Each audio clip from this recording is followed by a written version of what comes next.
Cinema Vaisakham cinema కూడా ప్రతి scene ఒక పండగ వాతావరణంలోనే జరిగింది. అంత ప్రతి నెంబర్ ఆఫ్ ఆర్టిస్టులు అందరూ బిజీ ఆర్టిస్టులు అయినా కూడా వాళ్ళు బాగా కోఆపరేట్ చేసి ఈ సినిమా ఎంజాయ్ చేస్తూ షూటింగ్ అయిపోతుందా అని ఇంకా ఉంటే బాగుండు అనే ఫీల్తోనే ఉన్నారు అందరూ. ఇంకొక ఎపిసోడ్ తప్ప సినిమా ఆల్మోస్ట్ ఎండింగ్కి వచ్చింది. దీపావళి టైంకి సినిమా ఫినిష్ అవుతుంది. ఇంతకుముందు సూపర్ హిట్ ఫ్రెండ్స్లో 6 సినిమాలు తీసాం. ఎప్పుడూ ఒక ప్రొడ్యూసర్గా ఒక చిన్న టెన్షన్ ఉండేది, ఏమవుద్దో అని లోపల పైకి ఎంత ఇదిగా ఉన్నా. ఫస్ట్ టైము అసలు టెన్షనే లేకుండా ప్రతి ప్రెస్ మీట్ ఒక సక్సెస్ మీట్ లాగా ఒక మంచి సినిమా తీస్తున్నాం. అందులో ఎంటర్టైన్మెంట్ ఉంది, లవ్ ఉంది, సెంటిమెంట్ ఉంది, ఎమోషన్ అన్నీ ఏది లేకుండా అన్నీ ఉన్నాయి.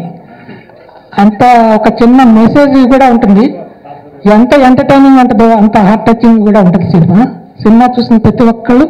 దీనివల్ల కమర్షియల్గా ఎంత హిట్ అవుతుంది అనేది అది అందరికీ తెలుస్తుంది. బట్ ఎప్పుడూ రాని ఒక గొప్ప పేరు డైరెక్టర్కి జయకి ఈ సినిమా. జయ ఏంటి అనేది ఈ సినిమా జయకి మెంటాలిటీకి దగ్గరగా ఉన్న సినిమా ఇది.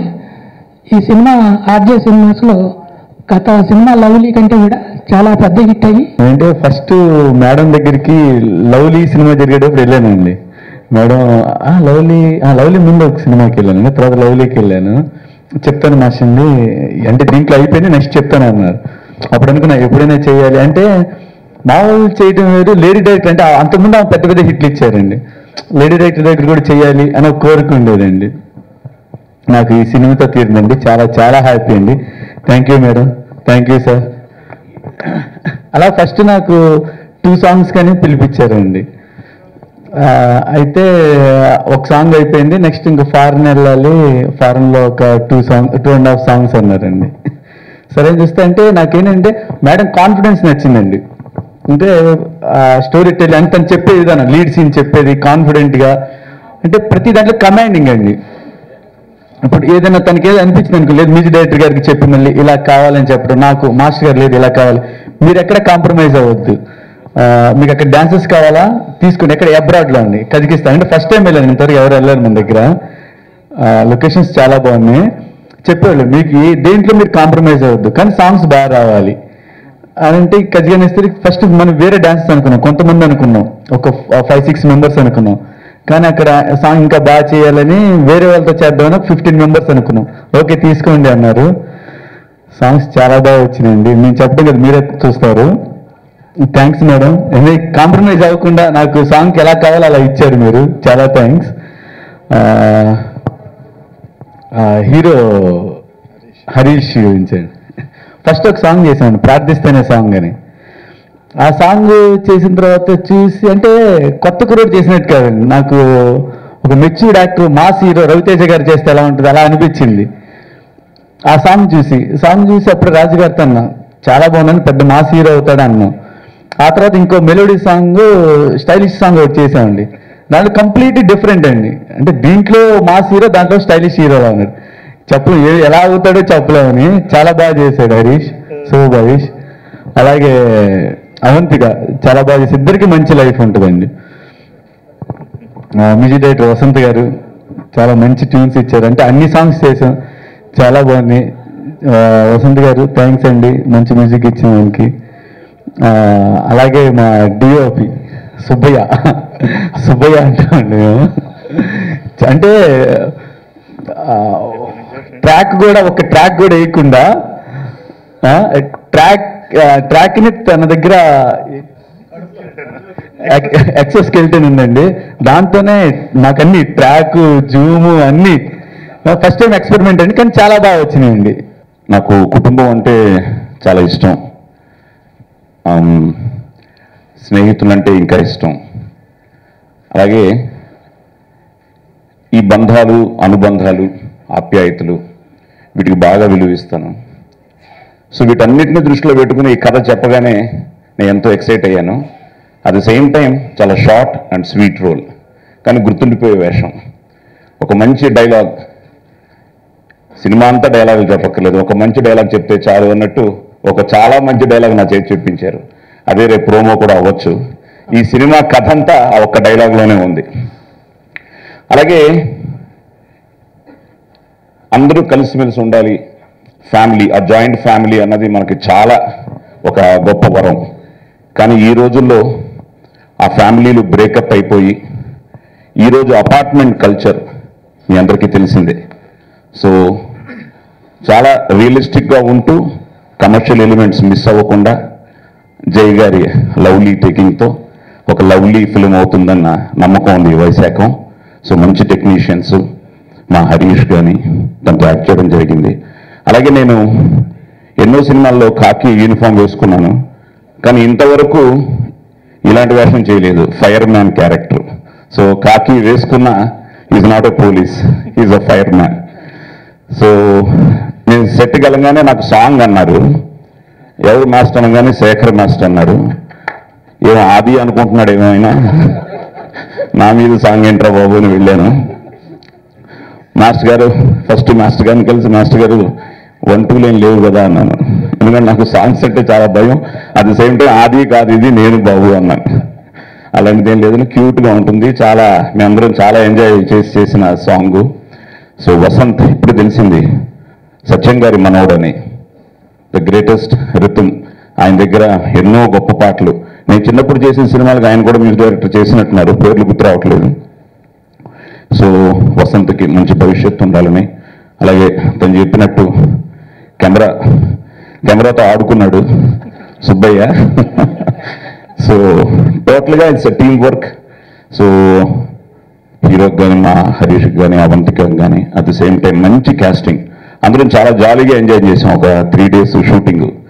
సో జై గారు చాలా కూల్గా, చాలా కామ్గా, లవ్లీగా పనులు చేయించుకుంటారు. సో మంచి డైరెక్టర్. సో ఇంకా మా రాజు గారు చెప్పనక్కర్లేదు. సార్ మీరు చెయ్యాలి అనగానే కొన్ని డేట్లు అటు ఇటు అయినా ఇలాగే టెన్షన్ పెట్టినా ఫైనల్గా చేరిపోయాను అన్నిటికీ. ఈ కథ సాయి కుమార్ గారు లేకపోతే లేదండి. నేను ఆయన 9 కన్నడ సినిమాలు చేస్తూ చాలా బిజీగా ఉన్నారు, ఇక్కడ ఒక 6 సినిమాలు చేస్తున్నారు. నేను అడిగితే ఇంత బిజీలో ఎలా అంటే, మేము వెయిట్ చేస్తామండి, మీరు ఎప్పుడంటే అప్పుడే అని వెయిట్ చేసాం. ఆయన బయట వాళ్ళైతే చేసేవాళ్ళు కాదు, కేవలం జయ మీద నా మీద ఉన్న అభిమానంతోనే చేశారు. ఆయనకి మీడియా అందరి ముందు స్పెషల్ థ్యాంక్స్ చెప్తున్నాను. Thank you sir, thank you. ఎందుకంటే మీ అందరికీ తెలిసిందే, చాలా మంది పాత్రికేయ మిత్రులు ఇక్కడ ఉన్నారు, మనంతా ఒకటే ట్రావెల్. సో అందరం బాగుండాలని, ఆ సర్వే జన సుఖినో భవంతు, ముఖ్యంగా మన ఇండస్ట్రీ బాగుండాలని కోరుకునే వ్యక్తిని నేను. సో తప్పకుండా ఈ వైశాఖం మంచి సినిమా అవ్వాలని, మీరందరూ ఆదరించాలని, అభిమానించాలని, ఈ కొత్త కుర్రాళ్ళని, అమ్మాయిని, ఈ కొత్త టీంని ఆశీర్వదించాలని మనస్ఫూర్తిగా కోరుకుంటూ all the best Vaisakham. Vaisakham cinema almost ఒక ఎపిసోడ్ మినహా మిగతా అంతా కంప్లీట్ అయింది. రష్ చూసిన డిఓపి వాళ్ళు, వాళ్ళ రియాక్షన్స్, వాళ్ళ ఫేస్లో ఉన్న ఆనందం చూస్తుంటే సినిమా ఎంత బాగా వచ్చిందో అర్థమవుతుంది. కూల్గా ఆర్టిస్టులతో చేయించుకోవటం కానీ అసలు ఎక్కడ ఒక సీరియస్నెస్ లేకుండా, మా ఫ్రెండ్ రాజు గారు ఇప్పుడు ఒకసారి వచ్చి అన్ని అరేంజ్మెంట్ చేసి వెళ్ళిపోవటం, ఇదంతా నాకు బాగా అనిపించింది. ఆ ఫోటో మీరు క్లియర్గా అబ్జర్వ్ చేయండి. హీరో చాలా నా జీవితానికి అని ఆయన భంగం ఇచ్చారు. ఈ అమ్మాయి ఇలాంటి మొగుడు దొరికితే చాలని గుండెల మీద పడుతుంది. దాన్ని బట్టి ఈ సినిమా ఎంత బాగుంటుందో ఆ ఫీల్ మీరు అర్థం చేసుకోండి. నేను ఎన్నో పోస్టర్స్ చూశాను, సినిమా పోస్టర్స్, ఎంత ఫీల్ ఉన్న పోస్టర్లు ఇదే ఫస్ట్ టైం చూడడం. నాకు ఇది బాగా నచ్చింది. ఈ సినిమా జరుగుతున్నంతసేపు చాలా హ్యాపీగా, ఒక ప్రశాంతమైన కుటుంబ వాతావరణంలో ఉన్నట్టుగా. నిజంగా జై గారి సినిమా అనగానే ప్రతి ఆర్టిస్ట్ వస్తారు, ఎందుకంటే ఫుడ్ చాలా బాగుంటుందండి. ముఖ్యంగా చెప్పాలంటే వీళ్ళ షూటింగ్లో పెరుగు, వీళ్ళ షూటింగ్లో ఉన్నంత పెరుగు ఏ షూటింగ్లో నేను తినలేదు. ఓన్లీ పెరుగుతోటి తినాలనిపించింది, అంత బాగా ఆర్టిస్ట్ని చూసుకుంటూ. అందరికీ విజయదశమి శుభాకాంక్షలు. నేను ఎక్కువ మాట్లాడలేను, మేడం మొత్తం చెప్పేశారు. పాటలు చాలా బాగా వచ్చినాయి, నేను పాటలు చూశాను, చాలా బాగా తీశారు. ఈ సినిమా డెఫినెట్గా అందరికీ ఉపయోగపడే మంచి సినిమా అవుతుందని ఆశిస్తున్నాం. అందరూ చెప్పినట్టుగా రైట్ అండి. టాలెంట్ ఎవరికి ఎక్కడ ఎలా ఉన్నా ఆపర్చునిటీస్ రావడం అనేది ఒక అద్భుతమైన విషయం అండి. ఫస్ట్ ఆఫ్ ఆల్ టాలెంట్ ఉంది ఉంది ఉంది ఉంది అనుకోవడం కంటే మనకు ఒక ఆపర్చునిటీ వస్తే దాన్ని ప్రూవ్ చేసుకునే అవకాశం మనకు ఉంటుంది. కాబట్టి సో డెఫినెట్లీ ఆపర్చునిటీ ఇచ్చిన వాళ్ళదే గ్రేట్ మెయిన్. సో దానికి నేను డెఫినెట్గా హార్ట్ఫుల్లీ థ్యాంక్స్ చెప్తూ మీకు అండ్ మా టీం మొత్తానికి. ఇప్పుడు ఒకటే చెప్పాలనుకున్నానండి, ఆర్టిస్టులు పర్ఫార్మెన్స్ సూపర్. కెమెరా అనేది, ఫోటోగ్రఫీ అనేది అకార్డింగ్ టు ద సీన్, అంటే మనం ఇప్పుడు బేసిక్గా మనం ఎలా చూడాలనుకుంటున్నాం, ఒక ఏడుస్తున్న వ్యక్తిని చూస్తే మనం ఎలా చూస్తాము అనేది కెమెరాలో చూపిస్తే సరిపోతుంది. ఓకే, ఒకళ్ళు బాగా ఆడుకుంటున్నారు, చిన్నపిల్లవాడు ఆడుకుంటున్నాడు అంటే మనం ఎలా చూస్తాం, వాడిని కూర్చొని చూస్తాం, నుంచొని చూస్తాం అంటే అది చూపిస్తే సరిపోతుంది. నా లెక్కలో ఫోటోగ్రఫీ అనేది అద్భుతం అనేది మాత్రం కాదు. ఎందుకంటే అకార్డింగ్ టు కథలో కంటెంట్ ఉండి ఆ కంటెంట్ని చూపించడానికి ఉపయోగపడేదే ఫోటోగ్రఫీ అని నా నమ్మకం అండి. ఇక టెక్నాలజీ అంటారా, లైక్ డెఫినెట్లీ ఒక ఆర్టిస్ట్కి టూల్స్ కావాలి. అది like pencil or paper, with paper ఓ బొమ్మ వేయాలంటే. సో అలా టెక్నాలజీ మనకు కావాల్సినట్టుగా మలుచుకున్నప్పుడే ఆ టెక్నాలజీ వల్ల ఉపయోగం. సో నేను బాగా నమ్ముతున్నది ఏంటంటే కంటెంట్ అనేది అన్నిటికంటే గొప్పది, ఆ కథ అనేది, దాంట్లో పర్ఫామ్ చేసే ఆర్టిస్టులు గొప్పవాళ్ళు, ఈ అన్నిటిని మేనేజ్ చేసే డైరెక్టర్ గొప్ప, ఈ డైరెక్టర్ డబ్బులు పెట్టే ప్రొడ్యూసర్ గొప్ప. టెక్నికల్గా ఎలా ఉంది సినిమా అని చూస్తారు కానీ సినిమాని సినిమాగా ఒక ప్రేక్షకుడిగా ఎంజాయ్ చేయలేరండి, అది ఫ్యాక్ట్. ఎందుకంటే నేను చాలా సినిమాలు చేశాను. బట్ విచిత్రంగా వైశాఖం అనే సినిమా మా టెక్నీషియన్స్ చూసినప్పుడు, నేను ఎడిటింగ్ చేశాక అందరినీ చూడమన్నాను. చూసినప్పుడు ప్రతి టెక్నీషియన్ మా డిఓపి సుబ్బారావు గారు చెప్పినట్టు వాళ్ళ ఆ సినిమాకి పనిచేసినట్టు కాకుండా ఒక ప్రేక్షకుడు ఎలా ఆ సినిమాని ఎంజాయ్ చేసి ఆ సినిమా మూడ్లోకి వెళ్తున్నారు అంటే అది బహుశా ఒక రేర్ ఇన్సిడెంట్ అనేది చెప్పుకోవచ్చు. అలాగే సెకండ్ మాస్టర్ ఆయన చేసిన పాటలు కూడా ఆయన మళ్ళీ మళ్ళీ వేసుకొని ఎంజాయ్ చేస్తారు. పర్టికులర్గా ఒక సాంగ్ మీరు చూస్తే అర్థమవుతుంది ఏ సాంగ్కి సెకండ్ మాస్టర్ అంత ఎంజాయ్ చేస్తారు అని. సో అందుకని మా టీం అంతా చాలా కాన్ఫిడెంట్గా ఉంది, చాలా బాగా వచ్చింది ఫిలిం అని. పోస్ట్ ప్రొడక్షన్ డెఫినెట్గా ఛాలెంజింగ్గా చేస్తారు. వసంత్ గారు ఆర్ఆర్లో ఎక్స్పర్ట్, మా సుబ్బారావు గారు డిఐ ఇక చెప్పక్కర్లేదు, none can beat him in that field, CG work కానీ డిఐ విషయంలో కానీ. సో ఆల్ టుగెదర్గా సినిమా చాలా బాగా వస్తుంది. ముఖ్యంగా నేను సాయి గారికి చాలా థ్యాంక్స్ చెప్పుకోవాలి. మేము ఎడిట్ చేసామండి, సాయి గారు లాస్ట్లో సెకండ్ హాఫ్లో వస్తారు, సెకండ్ హాఫ్ ప్రీ క్లైమాక్స్లో. అందరికీ చూసుకున్నాం సినిమా. చూసుకున్నాక సాయి గారు వచ్చి యాక్ట్ చేసి ఆయన బిట్స్ మేము యాక్ట్ చేసుకున్నాక సినిమాకి ఫుల్నెస్ వచ్చిందండి.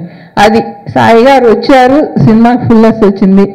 సాయి గారు లేకపోతే ఎక్కడో ఏదో మిస్ అయిన ఫీలింగ్ ఉండేది మనకి అనేది మేము గట్టిగా ఫీల్ అయ్యామండి. Thank you very much Sai garu. ఆయనలో నేను బాగా గమనించింది ఏంటంటే ఒక్కొక్క మ్యూజిక్ డైరెక్టర్ ఒక్కొక్కటి బాగా చేయగలరు. అంటే మెలోడీ కానీ కమర్షియల్ టింజ్ ఉన్న సినిమాల పాటలు కానీ. కానీ ఆయనలో విశేషం ఏంటంటే ఆయన ఆల్రౌండర్ అండి. ఇతనిలో ఉన్న బ్యూటీ ఏంటంటే ఏదైనా సరే ప్లెయిన్గా కనిపించేది ఇక్కడ ఏదో ఉండాలి, మనకి ఏదైనా కావాలంటే ఇమీడియట్గా మన మైండ్కి దగ్గరగా వచ్చి స్కెచ్లు వేసి వెంటనే ప్రాక్టికల్గా ఒక బ్యూటీని చూపిస్తాడండి. అది ఈ సినిమాకి చాలా ప్లస్ అయ్యింది. వాయించాను ఇందులో ఆయన ఒక ఫన్నీ ఇంగ్లీష్ మాట్లాడతారండి, అది చాలా ఎంటర్టైన్ చేస్తారు. ముఖ్యంగా ఆయన ఎక్స్ప్రెషన్స్, ఆయన హావభావాలు చాలా బాగుంటాయి. ఈ సినిమాతో ఆయన చాలా మంచి రేంజ్కి వెళ్తారు.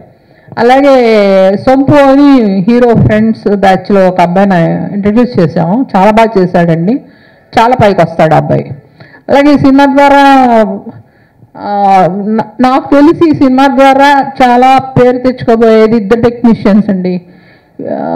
మ్యూజిక్ చేసిన వసంత్ గారు, డిఓపి గారు. బాడీ గింబల్ అని చెప్పి దాన్ని డిజైన్ చేశారు ఆయన. ఇలాంటి బాడీ గింబల్లే ఇప్పుడు శంకర్ వాడుతున్నాడండి, డైరెక్టర్ శంకర్. శంకర్ లాగా మేము వాడుతున్నాం అనమాట. ఒక 2 యూనిట్స్ బాడీ గింబల్ యూజ్ చేసింది, ఓన్లీ 2 యూనిట్స్ అండి. ఒకటి శంకర్ యూనిట్, ఇంకొకటి ఆర్జే సినిమాస్. ఇది పాసిబుల్ అవడానికి కారణం డిఓపి సుబ్బారావు గారు. అందరికీ నమస్కారం అండి, వెరీ గుడ్ మార్నింగ్. ముందుగా తెలుగు ప్రేక్షకులందరికీ దసరా శుభాకాంక్షలు. And senior artist sir Sai Kumar sir and Kashi గారు, మా శేషు గారు, చాలా కాన్ఫిడెంట్గా ఉన్నామండి సినిమా గురించి వైశాఖం. ఈ సినిమా ఒక ట్రెండ్ని క్రియేట్ చేస్తుందని నమ్ముతున్నాం. అండ్ రాజు గారికి జై గారికి ఆల్రెడీ రుణపడిపోయాను. అది డెఫినెట్గా నేను ఇప్పుడు రుణపడే ఉంటాను. బికాస్ నా ఫస్ట్ మూవీ ఒక కొత్త హీరోని పెట్టి ఒక సినిమా చేస్తున్నారు అంటే అదొక లో బడ్జెట్ అనే ఫీల్ వస్తూ ఉంటుంది చాలా మందికి. బట్ స్టిల్ నాది చిన్న సినిమాలో చాలా హై బడ్జెట్ సినిమా అండి ఇది. ఎందుకంటే నేను అవంతిగా ఇద్దరమే కొత్త వాళ్ళం, మిగతా అందరు సీనియర్ ఆర్టిస్టులే. Thank you so much ma'am. And sir, నా ఫస్ట్ మూవీకే చాలా ఎక్స్పీరియన్స్డ్, చాలా సీనియర్స్, వాళ్ళ పేర్లు కూడా తెలిసేంత నాకు ఇది ఉండదు. ఐ మీన్ అంత సీనియారిటీ. వాళ్ళతో నాకు పని చేయించినందుకు అండ్ వాళ్ళందరూ చాలా సపోర్ట్ చేశారు. Thank you so much sir. And చాలా హ్యాపీగా ఉన్నాను. అండ్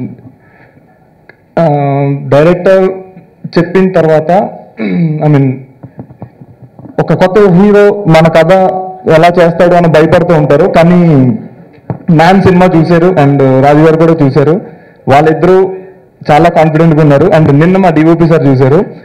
యాక్టర్స్ కన్నా ముందు టెక్నీషియన్స్ వాళ్ళు ఒక విజువల్లో ఉంటారు కదా, కాబట్టి వాళ్ళు థింక్ చేసింది మేము అచీవ్ చేసాము అంటే మేము పాస్ అయినట్టు అనమాట. నిన్న డిఓపి సార్ కలిసారు. ఆయన మామూలుగానే మైక్ అవసరం లేదు, మేము బయట అంత దూరంలో నుంచి మాట్లాడుకుంటుంటే రోడ్డు మీద ఎవరో ఇద్దరు పిచ్చోళ్ళు, సినిమా పిచ్చోళ్ళు కింద ఉన్నారు అని అనుకుంటున్నానండి. అంటే అంత ఎక్సైట్ అయ్యారు. ఆయన చాలా కాన్ఫిడెంట్గా ఉన్నారు. సో నేను పాస్ అయినా నేను కూడా అనుకుంటున్నానంటే థ్యాంక్ యూ సో మచ్. ఇంకా వసంత్ సార్, ఆయన కూడా చూసి సినిమా ఎలా ఉందో చెప్తే నేను ఇంకా థియేటర్లో సినిమా చూడక్కర్లేదండి. అంటే అంత కాన్ఫిడెంట్గా ఉంటాను. అండ్ మా శేఖర్ మాస్టర్ డార్లింగ్ అని పిలుచుకుంటాను. Thank you so much master. Songs one of the highlights అండి. సినిమా స్టోరీ పక్కన పెట్టేస్తే అది ఆబ్వియస్లో చాలా బాగుంది. అది కాకుండా ఇవన్నీ add ons compulsory. Songs are the main highlights అండి. ఆ హైలైట్స్ ఆ దాంట్లో నేను డాన్స్ చేశానని చెప్పారు. నేను చేయడానికి కారణం Shekhar master. Thank you so much master. వాళ్ళందరూ నేను పెద్ద డాన్సర్ అనుకుంటారు. Thank you so much. And thank you so much అండి.